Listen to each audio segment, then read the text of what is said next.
So Joseph's going to start us off here with the hero strategy. Very important dice roll, and I think if you were to go first against any deck, man, you really want to go first against a deck like Runick using heroes.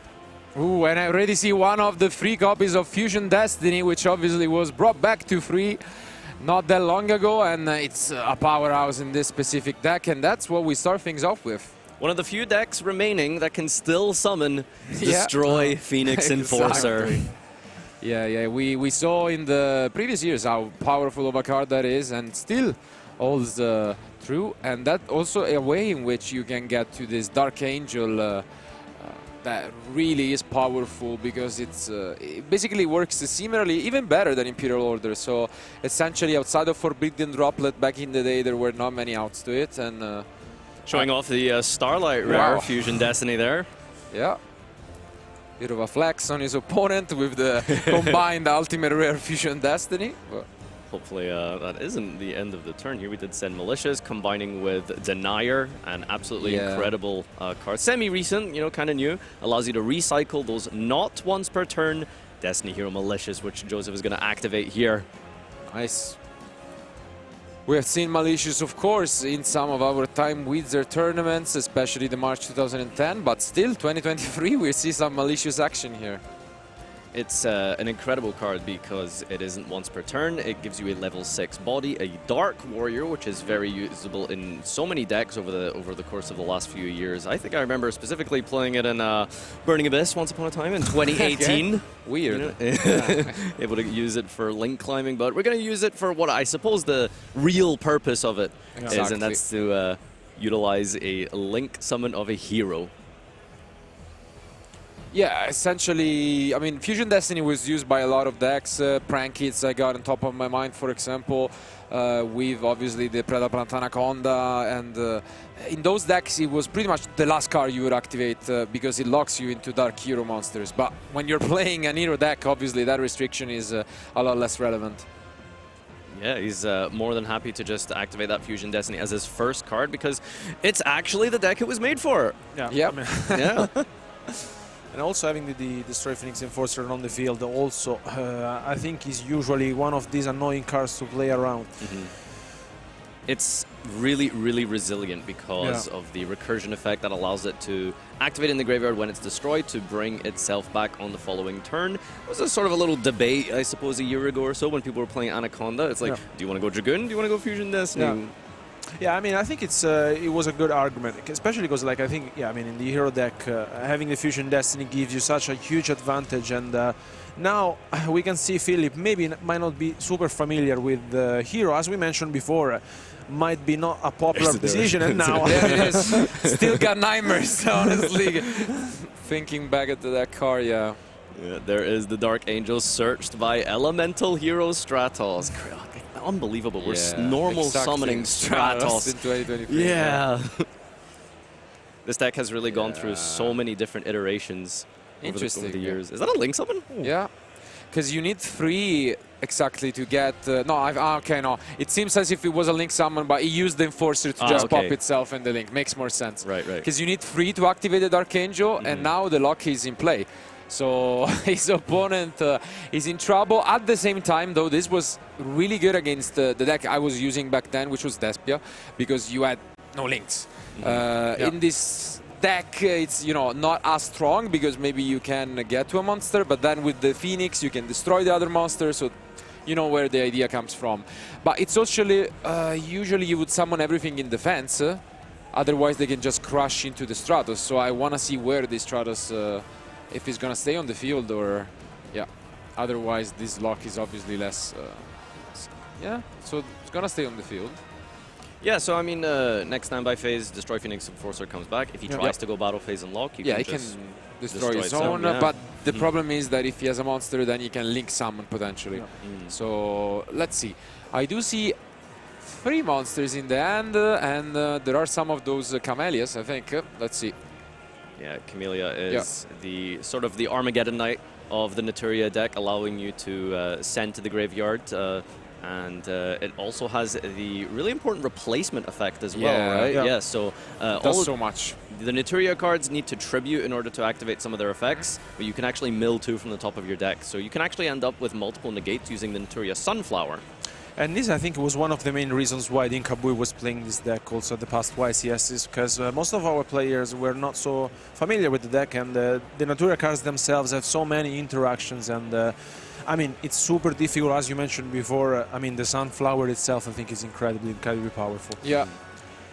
Here, we could have seen an interesting thing from Joseph potentially, because the Cricket summons Chew. If your opponent controls the higher attack, he could have chained the Phoenix to pop both of his monsters potentially to shut down plays from Philipp, but seems like he's gonna wait for now. And here we see one of the locks, that is the Sunflower, as mentioned. Yeah. So this puts him in a bit of a precarious position here, because now that the Sunflower is here and online, the Destroy Phoenix Enforcer might not get as much value as he would hope. Especially because, as mentioned, Sunflower is essentially gonna be able to negate twice. Yeah. Because you have the Camellia recurring effect. So let's see. Don't forget the Mole Cricket as well also works as a long-term resource. Whenever your opponent special summons a monster from the extra deck, you can bring it back out from the graveyard. You can just see here as well, like, just how like formidable this combo is, because Philipp is just sitting with multiple spells in his hand that he just can't use. Yeah, absolutely. So what do you think the advantages are of the Naturia version, specifically of Runick? We've seen so many people playing Sprite, massive synergy with the fact that they're all level 2. What is it that Naturia offers Runick? It's definitely a different deck. I would say probably less powerful on the one hand. So Sprite alone has a more powerful opening, but I think going second, the Naturia deck is better. So it has more, like Cricket alone going second is really annoying. And I think most of all the advantage is your opponent is not as familiar with it. So that also pays some considerations. But here we see Book of Moon, okay. It's crazy to think that Book of Moon, just such a simple card. For I years know. it's been around and people are main decking it again, you know? Yeah. I think the logic is like maybe the Cash Dira matchup is where you're trying to stop your opponent from using their special summons. But that's one of the beauty of Yu-Gi-Oh! Probably the thing, if not one of the, by far one of the things that I like the most as well. You can just have these cards that have been sitting there for so many years and they just suddenly become really useful. Yeah. -1. Best -1 in the game, some people say. Could be. Okay. Okay, so we're gonna chain a Blessing, it seems. But there's the Dark Angel. Yeah. So is it just negated? Exactly. That's what happened. Did Philipp forget that there was Dark Angel on the field? Yeah, I think so. Yeah. Very, very unfortunate. Yeah, I mean, sometimes you're just in the heat of the moment, you know, you can get a little ahead of yourself. Yeah. I mean, we mentioned how playing on stream is never an easy task. But here, as mentioned, you can link someone with the Dark Angel. Yeah. So against some strategies, it's definitely less effective, and especially for the, how we baptize it, the new Diamond Dire Wolf, which is the Furier.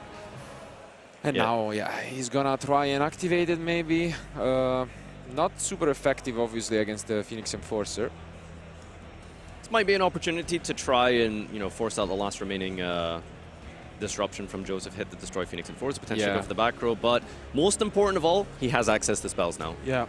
Exactly. And I think this may be a game changer for him, because without playing with the Runick cards, of course, you're in trouble. But here with the 4-higher, let's see what he decides to do. He's just considering his options. I think he has at least a couple of spell cards in his hand. Yeah, he has a lot, and obviously could have had the Blessing as well, but... Yeah, it's a shame he's had to lose that. Yeah, especially because I think he has a second. Oh, and yet, he has Dark Ruler and Book of Moon, but chooses not to use it after the Link Summon. Yeah, so actually not that many... He has no Runick cards at all. No access whatsoever? Yeah. So that's one of like the deck building problems, isn't it? Because you need to, it's two separate engines that don't do anything directly together. You have to sort of draw an equal portion amount of each engine. I think he might be done, honestly. Maybe setting a Book of Moon and something, and Blessing if he wants, but like... If you already used the blessing, yeah, let's see. Do you think that Dark Ruler definitely should have came down after the Link Summon? Possibly, but most importantly, it was the blessing, which obviously should have been kept and used now. And as mentioned, now he's done. So the Phoenix will come back, and play is back to Joseph, who can actually have access to some pretty big damage if allowed. So let's see. Well, if there's one deck in the game that can do a lot of damage, it is Heroes, isn't it? Yep. Yeah, we saw it with Leonard in the Speed Duo tournament, so you know, we can see it here as well. Double the life points to contend with in 8,000 rather than the Speed Duo Yeah. here. But okay, we got a second blessing. So I think we're probably going to try go for a Mole Cricket play here. Okay, going to bring back the Camellia. Yeah, makes sense. You want to summon first so that you can use the additional effects potentially when the Phoenix comes back. Let's see. Sacred Tree, I think, is one of the older Naturia cards, Yeah, right? yeah, Which means it's not once per absolutely. turn. So you see Exactly. people resolving it multiple times in a single turn here. It's absolutely incredible, especially with the Runick cards. When you discard with your Hugin, it feels so good to discard a card that has a trigger effect in the grave. Is he actually using like Kelbeck or those kind of cards even after one off? Because that was also a tech card of the deck, obviously in Philipp deck, I mean. No Ishizu cards or Exchange of the Spirit in his deck, but yeah, I see what you mean. There's definitely a good way to utilize that across all three engines. So just double checking the cards here. Unfortunately, Joseph not acquainted with the German language. I can't blame him, honestly. It's even for us, it's the worst to understand because it's As an obviously Italian. not based. Yeah, because I mean French, Italian, and Spanish are based off Latin. You know, it's somewhat doable to understand, but German is like a Germanic language, so it's like Yu-Gi-Oh! Pro and history teacher Marcello. Exactly. You've got it all. You've got it all. I wish.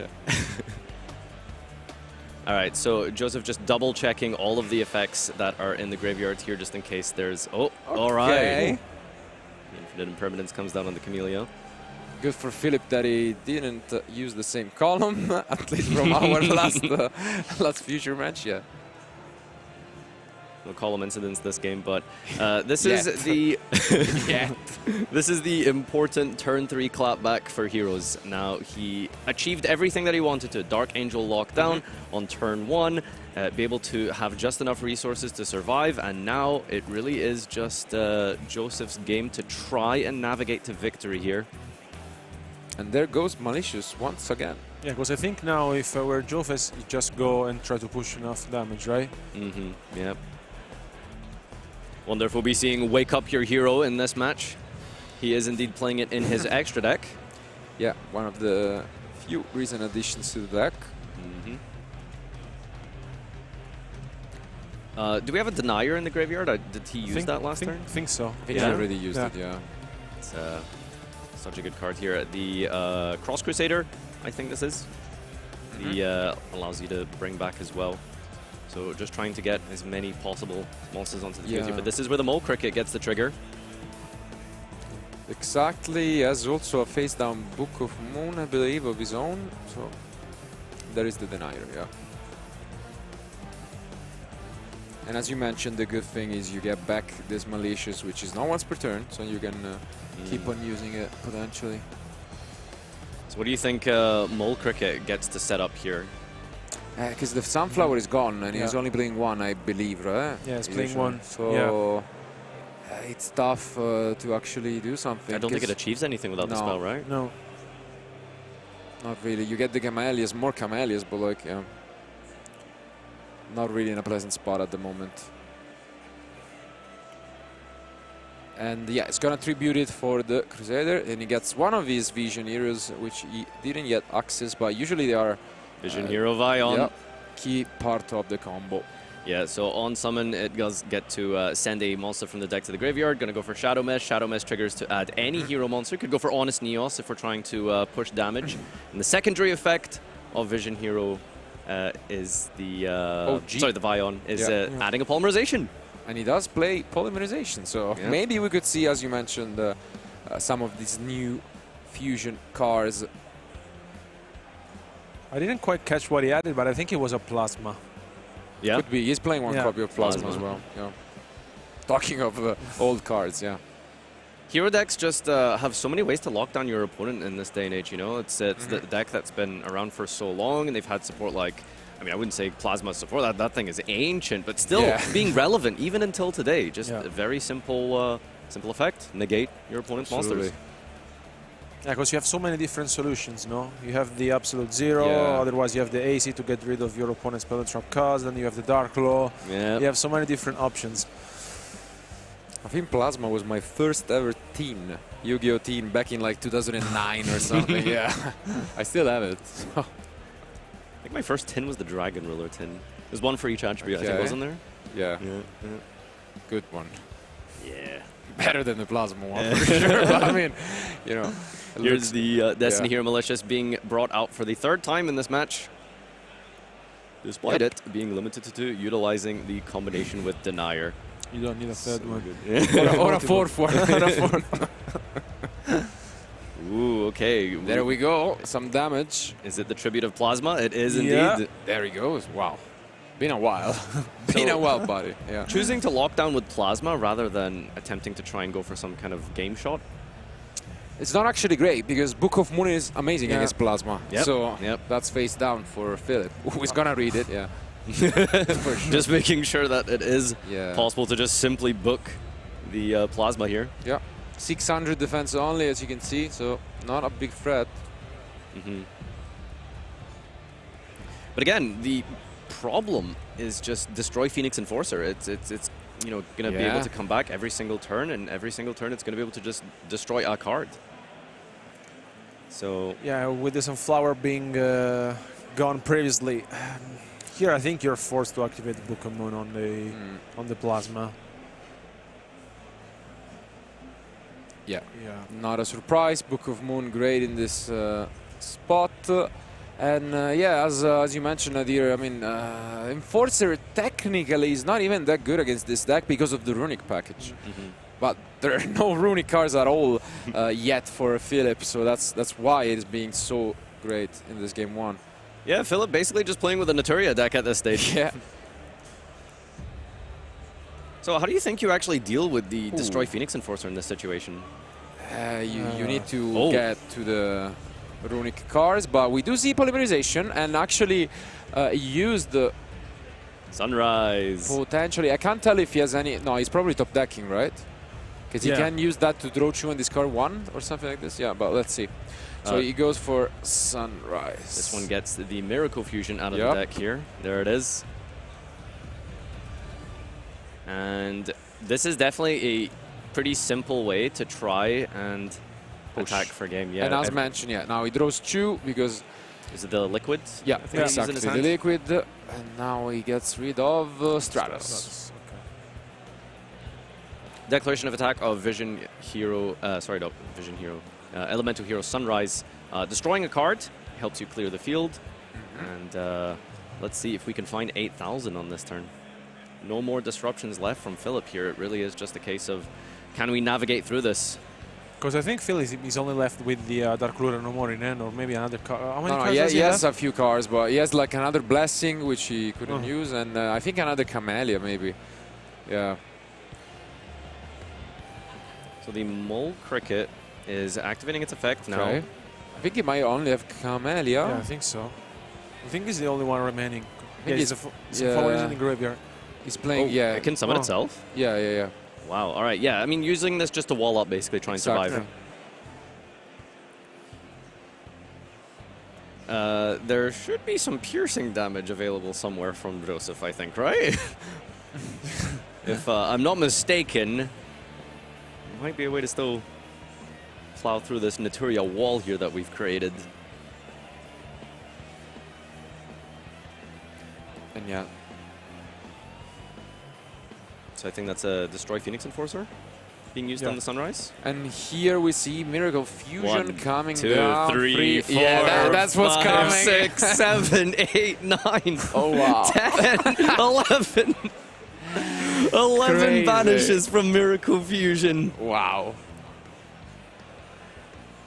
And there it is. Ladies and gentlemen, it's time to get your game on. Wake up your elemental hero. There it is. It attacks equal to the number of materials used for its summon. Yeah, and it gains 300 for each. So it gains basically 3,300 and it becomes, yeah, 5,800.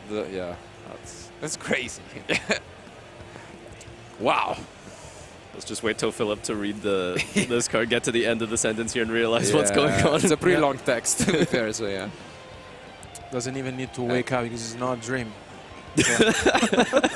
Yeah, unfortunately. I feel you, Philip, I feel you.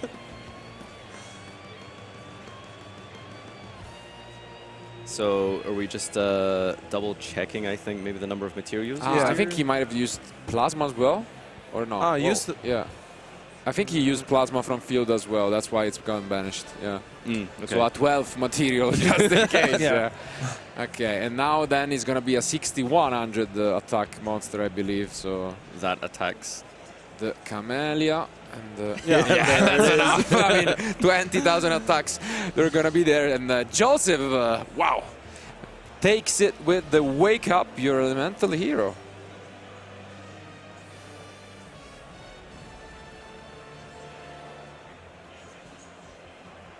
Convincing way to end it for game one, and now, as mentioned, he's the winner, and he's back to Philip, who might have not prepared a side deck for hero, I can bet, but it's gonna have to improvise. And what do you guys think his best solution might be?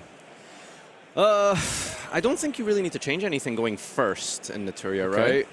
Yeah, I mean, just maybe Ash Blossom goes in and Evilly Match goes out.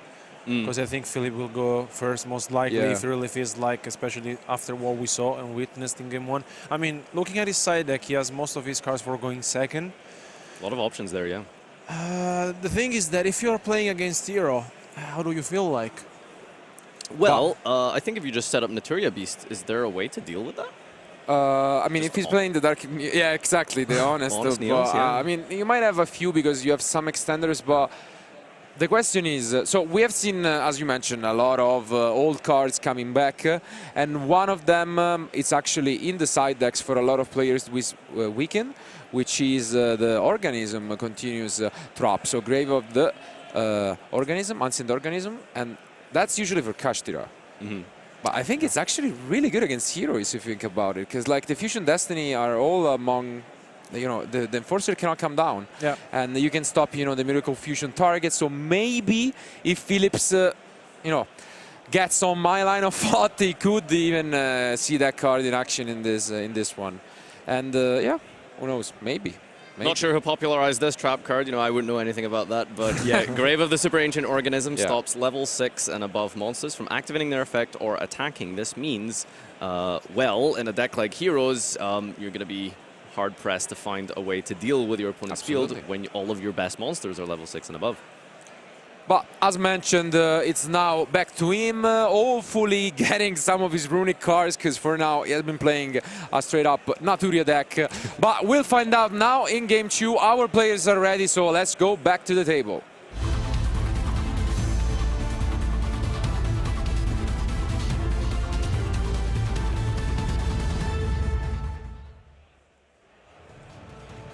Like I said at the start, I'm a massive fan of the Naturia Runick deck, but unfortunately he just didn't see any Runick cards last game. And hopefully we can change that up here as Philip tries to display for all of you at home just exactly what this deck can do. I think now we have the opposite problem, which is not much of a problem, honestly. I think he has 4 or 3 Runick cards, but no Naturias. And that's much better regardless, because you can obviously draw cards with the Runicks into the Naturias, so... Yeah, that's typically the game plan here is, you know, you start doing your deck thinning, gaining advantage with something like your Hugin, and then you get to draw with the Fountain, and finally, hopefully, we can see a Camellia off the top. Also, because honestly, you only need 1 Naturia cards, and then they all get to each other, while Runicks, the more you have, the more you can draw with Fountain, so you'll take a 5 Runick cards, and yeah, that's exactly what's going on. He's potentially able to draw 3 cards, or let's see here. Yeah, the tip, nice one. So gonna draw 3. Amazing opening. Yeah, these next 3 cards should hopefully try and get into one of those Naturias as mentioned. And I think we talked about it during the side decking. I think he has a Grave of the Ancient Organism in his hand. Yeah. Yeah, absolutely. So well spotted by Philipp. And okay, he actually gets rid of a pretty useful card. But now, yeah, let's see these draws. Does he pick up any Naturia card? Can't quite tell. Can't quite tell. Vanity Fiend would have been nice as well in this, but he's not playing. Yeah, he does. He does pick up Camellia at least, I can tell. Yeah, so using the effect of Camellia gets you to the 1-card combo that you can do with the Naturias here. Oh, Mole Cricket, even better. Cricket. Nice. So this gets to special summon a monster out of the deck here, and benefiting from your opponent controlling a monster, you get to special summon 2. Which we can use again on our opponent's turn. If Joseph goes into the extra deck, Mole Cricket brings itself back. That can give you more access to multiple disruptions in the shape of Sunflower. So the game plan is, with Naturia, what are you trying to do? You're trying to set up that Nat Beast. You're trying to set up that Sunflower, yeah? Pretty much. Probably Sunflower more than the Beast, depending on the matchup, of course. But yeah, the idea is just having a lot of resources and pretty much playing a grind game where with Runick and Naturia you usually plus. Pretty much every card is at least a +1. And then the idea is at some point your opponent should finish their resources and you can take it slowly essentially. Yeah. But as you mentioned, he's gonna prioritize here going for a Synchro Summon, and that is exactly Naturia Beast, which is a lot of trouble for the Euro player. There's so many decks we've seen over the years utilizing the Naturia Beast. It's finally time that we saw it in an actual Naturia deck, but I mean, we've seen this played. I want to say like maybe Adamancipator at some point in recent years. You could play that in there, you know. So there's definitely been a lot of inclusion for Nat Beast over the course of the last however many years he's been around, and it looks like that's going to be the end of the turn for Philipp here. That's pretty solid opening. Very good one. Probably the worst that could happen would be unevenly matched, I would say. Yeah. Let's see. I don't want to jinx it for Philipp. Oh, nice. That's a good start. Impermon Naturia Beast. Yeah. So there is a way to bring back Naturia Beast on your opponent's turn, isn't there? Potentially, yeah, but I'm not sure if he has more copies of, you know, the Blessing or cards like, let's see. Looks like that is going to resolve now. The Infinite Impermanence deals with the Naturia Beast, so able to use his all-important spell card. That's a big Cosmic Cyclone. Wow. This is big. Yeah. So Hugin has an effect that you can protect your cards from being destroyed by banishing itself for cost, and that's why I think people are opting to play Cosmic as their back row hate this format rather than Duster or Twister. Yeah. Circumventing that protection effect, and that is the 2 perfect answers to the end field here. Yeah, as good as it gets for now. But do we have Engine to capitalize and take advantage of this? Let's find out. Probably want to use some Runick cards from the hand, it looks like. Okay. I mean, I'm not sure if this really does it, because it's on the new chain, you know, it won't be on the field, you won't be able to draw. I mean, probably he's praying that this top card is something that he really needs for Engine, and it's going to be relevant. He's going to pay the cost for Naturia Beast, I believe, just to get more cards into the graveyard, maybe more Runick spells. I see. And the Cricket, which actually it's there, so that's a good potential hit. Okay, interesting. There's a Vion hit off the top there. Wonder if... Is he playing? Yeah, let's see how many. I think he was playing 2. Yeah. Okay. Yeah. So, and he was playing, 3 copies of the other. Oh, wow. Fusion Destiny. I mean,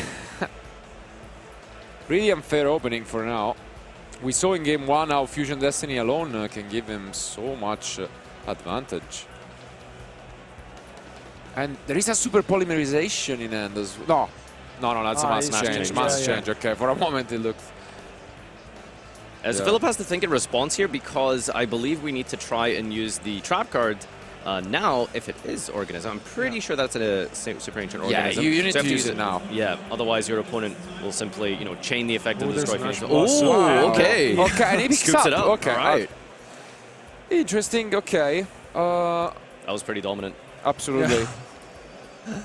Didn't want to risk it. I guess he played around a potential other Cosmic Cyclone.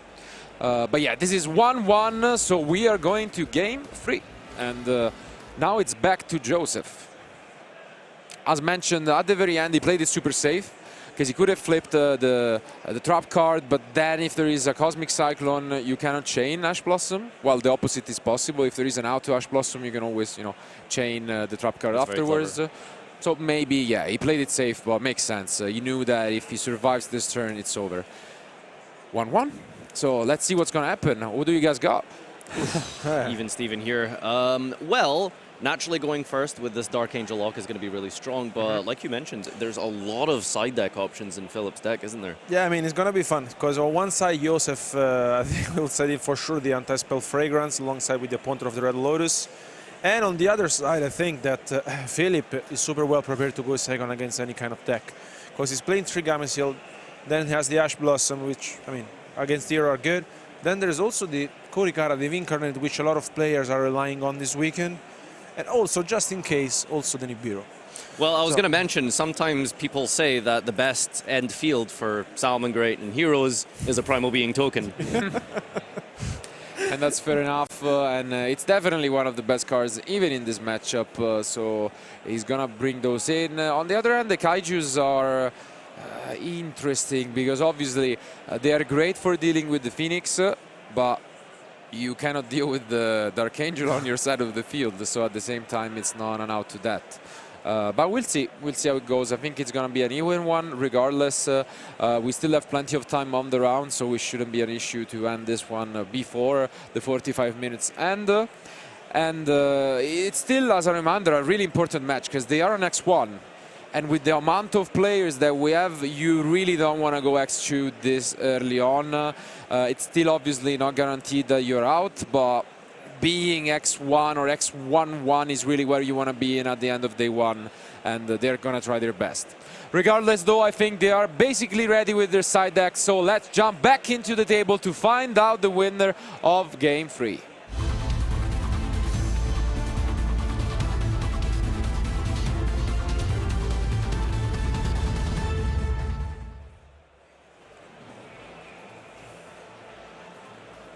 All right, so as mentioned, Joseph being the victor in Game 1, losing Game 2, now gets to decide that all-important Game 3 of who goes first. And very likely going to try and establish the same thing that we did on turn 1 of Game 1.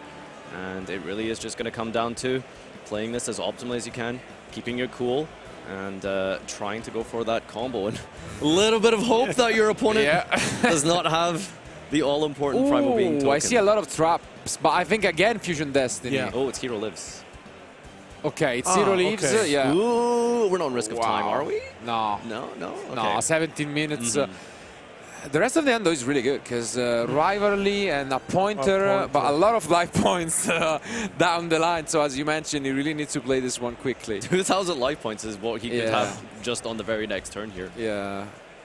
What do you think of a pointer? I'm a huge fan of a pointer going first. You are a huge fan? I love a pointer going first. I think it really depends on the deck. Like on the one hand, I gotta say, I see a little bit of a trend. Like by being a player that has been pretty much since the dawn of the game around, a pointer was there. It was never used. Now that is limited to one, a lot of players are catching up on it. So were we sleeping all around throughout these years, or you know what I mean, or is it more of a trend? But I do agree that in some decks it's really, really strong. So definitely also a fan. And I think it's interesting with the triple tactic trust. I like it in combination with the card. So for now, really good opening. Yeah, I mean, I'm not sure if it's a one-card combo, but I mean, simply Hero Lives is definitely a lot for this deck. Yeah. I mean, back in the Greek Championship I mentioned, of course, Predaplant Anaconda was there. Yeah. So you could get to the Enforcer much easier. Now it's probably changed a little bit the way you combo through, but it's still, Hero Lives is amazing, yeah. Yeah, so I think with the Destroy Phoenix Enforcer versus Dragoon argument, kind of died with Verte Anaconda, didn't it? Yeah, probably. All right. I mean, to be fair, a lot of decks were even using Anaconda to get to the Dragoon. So, like Subterror or those kind of decks were still somewhat able to compete because of that, but I guess... Even today? Yeah, we had a Subterror in Lyon, I think. Yeah, we had a right? in the top cut, absolutely. Well, in terms of the tier list of fusion monsters that can be summoned by sending materials directly from your deck, Fusion Destiny is up there with probably Branded Fusion almost. Yeah, I mean, but you get the benefit of playing Dark Magician and flexing that you have topped with Dark Magician in your deck, like, yeah. All right, so Joseph, well-versed in this deck, going through the motions, and it looks like he is trying to play a little bit quick. He probably, you know, he's not super pressed for time, but you are down half of your life points on turn 1 with Hero Lives. Yeah. So needs to make sure that he has just enough to be able to go into the battle phase on turn 3 here. And here comes Denier, recycling that Malicious. Destroy Phoenix Enforcer is being set up. And now we're going to go into Dread Decimator. Oh, actually, we're going to go into the extra hero. Interesting. The I forgot his name, but it resets mass change from your deck if that comes up. Wonder Driver. Wonder Driver, yeah. Yep. Adds back the resets the polymerization or a mass card from your graveyard when a hero is special summoned to a zone it points to. And now going to activate the polymerization here and use it to fuse with the Malicious and the Stratos. And going for... Come here, Elemental Hero. Okay, too early. Yeah. A little bit of ahead of himself there. There's the Sunrise, going to get the Miracle Fusion. All right, well, I didn't get a chance to take a peep at Philipp's hand. Same. You know, do you think it's one of those mind games or mental sort of states where you just kind of, you set your hand face down and you're just like... I do that a lot. I'm not gonna lie, I do that a lot. I have no response. Well, yeah, you wouldn't say that probably, but yeah. No, of course, you cannot say that. Here's the Liquid Soldier. And here comes the draw to discard. And there it is, yeah. Here's summoning Wake Up Your Elemental Hero turn 1. Yeah.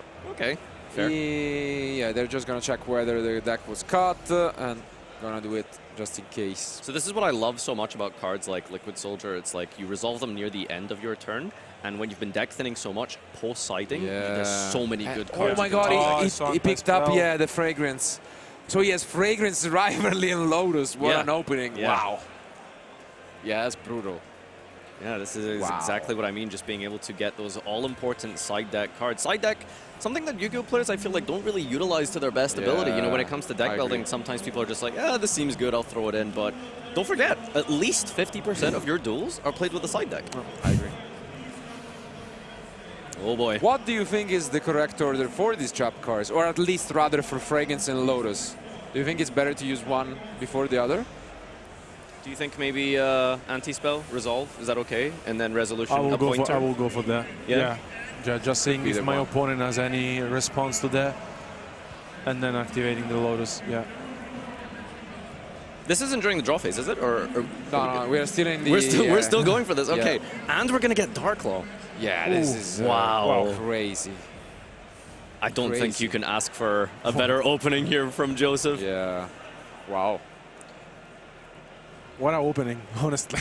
Yeah, that if you ever needed a demonstration of how Hero works and what you're trying to do in this current format, you've seen it all in this game. This is absolutely incredible. Not going for the Dark Angel as we did with Game 1, but those powerful continuous trap cards back there, backed up with the draw power of the Liquid Soldier, set up with the Darklaw. This is rough. So we are in the draw phase. Yep, this is the draw phase. And for now, Anti-Spell is still face down. Huh? But we move to the standby, and the Enforcer is gonna come back, and then we're probably gonna see the Anti-Spell, I would say. But I think I would have liked it before. In the draw phase? Yeah. Ooh, he's actually going for a pointer so first. my question was then relevant with this order. But yeah, I would have liked it before, because if they have a Runick spell like Freezing Curse that can negate the Enforcer you wanted in the graveyard. Yeah. Interesting now.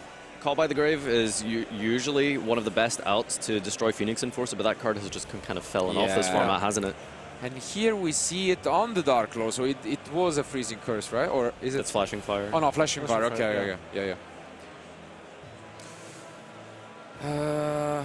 I mean, So this is just sort of a back and forth of passing the priority. yeah, exactly. So No way. He wow, doesn't chain the anti-spell. Yeah. Okay. Interesting. That's Yeah. strange. But this is still great news. Because unfortunately there is not much that can be done even after using the anti-spell afterwards. Because the fountain, you know, if there was a distraction there, that would have been nice. But yeah, it's going to reveal the Shadow Mist. But yeah, definitely an interesting sequence there from Joseph. And I think here we get rid of the dispelling.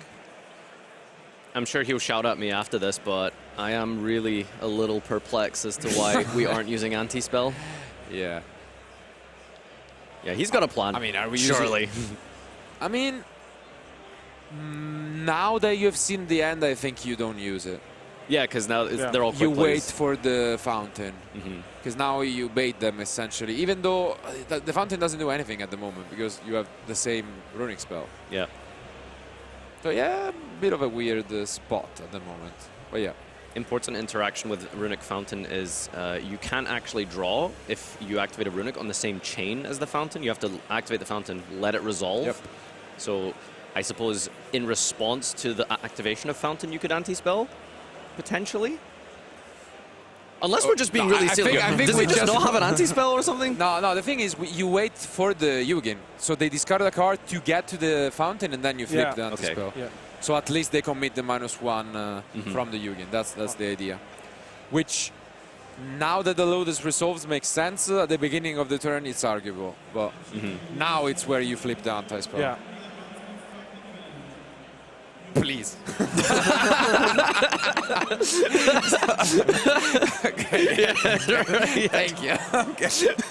Thank you. You read him like a book, Marcello. All right, Anti-Spell Fragrance. We've seen this card in so many different formats, in so many different decks, against so many unfortunate souls. This card, not allowing you to activate spell cards until you have set them for a complete turn.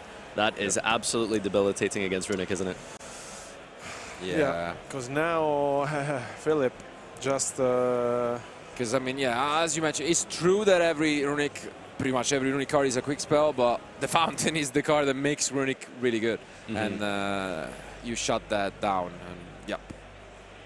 And here's the thing, even in a slow game where you'd have to set and then activate next turn, when you combine it with a card like Destroy Phoenix Enforcer, it can pop the cards that you set that you're trying to wait for. It's checkmate, essentially. And yeah, it looks like we're going into the end phase, and Joseph is activating the Destroy Phoenix Enforcer. Destroys itself and the Hugin, I suppose, just because, well, it's going to be forced out regardless. There it is, checkmate. Checkmate. Is it an Archfiend card? It is an Archfiend card. I know because I played it in Speed Duel. But yeah, exactly. All right, and you know, one of the worries we had potentially, maybe there was going to be a small problem with time, but yeah, not much to do under that anti-spell. 6 minutes remaining. We just do at least 4,000 damage, and it should be in the bag for Joseph here. At this stage, I mean, a trap card is the only thing that can really save you. I think there's only Ash Blossom left, right? Yep. I think he discarded it, didn't he? No, he discarded the Blessing. Yeah, Ash Blossom is the last card in hand. So technically could have said it. But I mean, for 6 minutes is too long, Yep. So, Naturia Runick, I suppose, having one of the biggest issues with the deck, potentially, going second, not as great. Yeah, but to be fair, I mean, name me a deck that, like, it's met through a Phoenix Enforcer, Lotus, Anti-Spell, and by the way, Rivalry is face down, and like... Yeah, we forgot about the rivalry, actually, didn't we? There's a rivalry there, so... It's really tough for any deck to beat this. Maybe the evenly matched archetype? Yeah, that's a nice archetype. All right, Denier using the Malicious, able to bring it out once again for this duel here, and I don't know, are we just looking for style points at this point, maybe? You know, can we go wake up your hero for 15 or something this time? Yeah. Ash Blossom comes down on the Cross Crusader to tribute and special summon. He needs to be careful though, huh? Because I think you need to play this as fast as possible, because I'm not sure you can do 6,000 now. Yeah. And if you can't, you probably win regardless, but you need to play as fast as possible, because then you risk it. Okay, but for now it seems all right. That's the Dread Decimator. Yeah.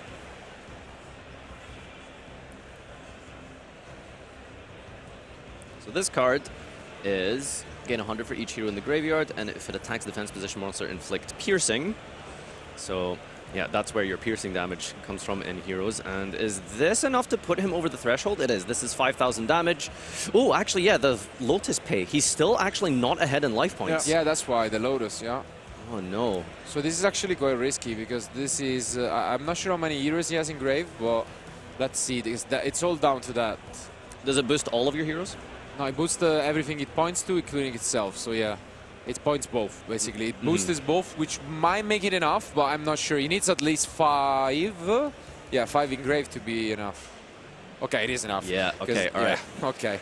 Well, a bit of a scare there, but he is now technically in the lead. So provided that Joseph doesn't take any further damage. This is really, really tough.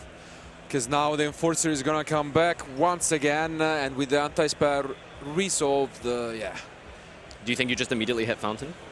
Yep. But now any Runick card is useless in the end. Yeah. Unfortunate, unfortunate.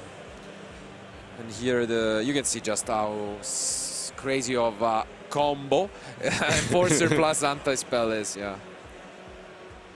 Another Runick spell hit, anti-spell taking another victim in this duel. Draws for turn, and it really is just a case of going to the battle and sealing this. Do we have anything to contend with? Oh, Stratos Ball! Stratos Ball! There it is! There it is. Stratos for game? Stratos for game? Wow.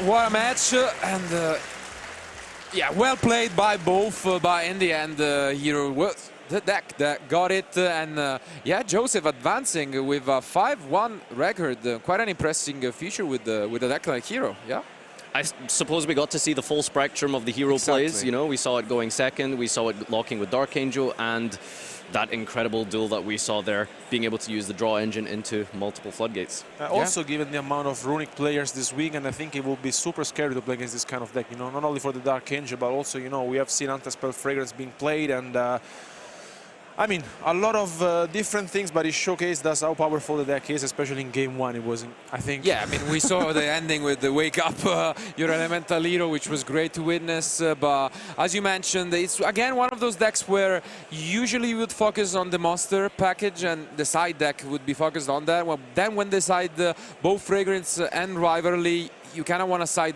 both 8 for the back row removal, and it's tough. It's tough to deal with it, and congratulations regardless to both. To be fair, it all came down, I think, to game one, and no Runick cards at all for his opponent, which made it too much on a field battle. Still, 4-2 record is not the end of the world. You got to keep your composure, try your best, and playing on stream, we mentioned it, is never easy. We saw it once again with the Naturia Blessing being activated with the Dark Angel on field, unfortunately, but it's still a show of dominance from the hero deck. So I'm sure, hopefully, we will see more of it. We mentioned it. We have so many duelists this weekend from all over the world, so many different decks. And who knows what will be in the top 64. Only then we will find out. But thank you guys for being with us. This was round 6 of YCS London 2023. We have Ed ready with Joseph. So thank you for being with us, and let's hear it from the winner. Thank you very much, Marcello. Yes, I am joined by Joseph, the winner of round 6 feature match just there. Congratulations, Joseph. You were just telling me before we came on camera, this is your first YCS in the UK. You had a feature match, and now you're 5-1. How are you feeling? I'm feeling very good. I mean, any day I get to normal summon Stratos is fantastic. A hero lives is truly my blood. But I'm very happy that I was able to perform, and I'm very happy that I got to show off the list against something really good, Runick Naturia. So, because you are 5-1, what were the decks you've gone up against? What were the wins against, and what was that one loss against? The loss was to Sprite. Sprite has been evolving so much in the last couple of weeks. It's been hard for me to get a handle on. I expected people to pivot to the Lima version of the deck list, and I was sorely mistaken. People just playing a very heads-up, consistent variant. One person snuck a win off of me. Outside of that, it's been more Naturia Sprite or Naturia Runick, and I played against a Naturia 4-hire as well. It's an unbelievable deck.